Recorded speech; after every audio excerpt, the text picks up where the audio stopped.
Oh, it's been a good year for wild blueberries. I've been putting them up every which way. When I want something that maybe is a little bit low sugar or something that I want to use as a condiment, cheese plates, cheesecake, or even venison steak. This is something I'll make. It's called sauce Aigre Doux, or we could probably call it sweet and sour blueberry compote.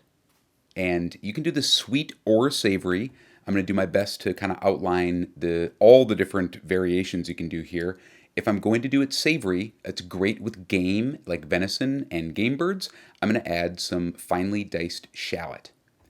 And obviously, if you want to put this on a cheesecake or, toast, well, maybe with toast, you will not add shallot to the sweet version.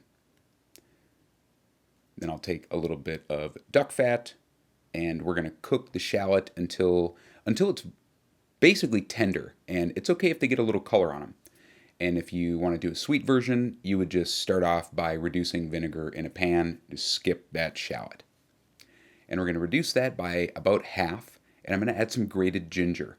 I'm not going to add minced ginger because there's diced shallot in there. There's enough texture for me. And grating ginger also makes it extra strong, which is kind of what I want here. Ginger's so good with fruit.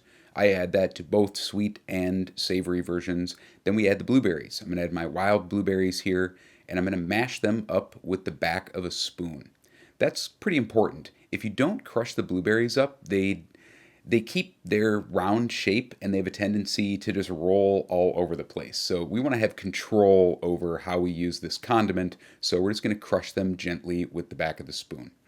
Then I'm going to add a little bit of red wine. If you want to do a sweet version, add blueberry juice.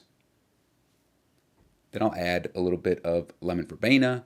And you don't have to add any herbs here. I'm going to add a pinch of allspice too, just like a tiny, tiny pinch, like an eighth of a teaspoon for 2 cups of blueberries. And we're just going to simmer this until it's nice and thick. And I've also sweetened this one with maple syrup. You could use honey.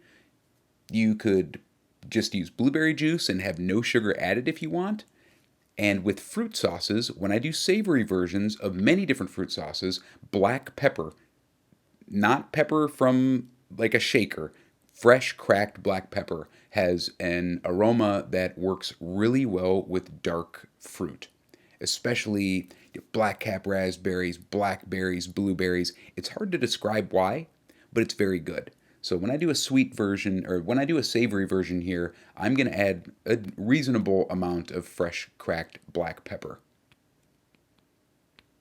An old favorite Italian recipe of mine is grilled venison steaks with blueberry sauce, which I was shown to make, and is very similar to this, except it was blueberry agrodolce.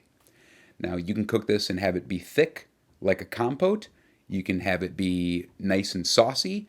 You can can it because it's got vinegar in it. The choice is yours. There's all kinds of different things that you can do with it. And at the end, I'm going to add a little bit of fresh lemon zest and lemon juice. I'm not going to add those while it's cooking because it can the flavor is going to be better fresh. I've kind of cooled that down there a little bit. And there you go. So many ways to vary this. Here's a couple ideas. You can leave it loose or make it thick. Add fresh herbs, honey or maple, pepper, blueberry juice instead of wine. Finely diced Meyer lemon rind is another really good one. You can have it spicy if you do a savory one. Add a little bit of finely chopped jalapeno, or you could even add like a little bit of chili flake or some smoked chilies, like a little bit of smoked chipotles. And then for my wild food friends, ground sweet fern seeds or spice bush can be really fun too. But like I said, I used to serve this on venison steaks. There you go. It can be a sauce for meat. This is actually venison cube steak. It's strangely good, particularly with game. So that's really fun, and it's novel, also with poultry, but also just with cheese plates.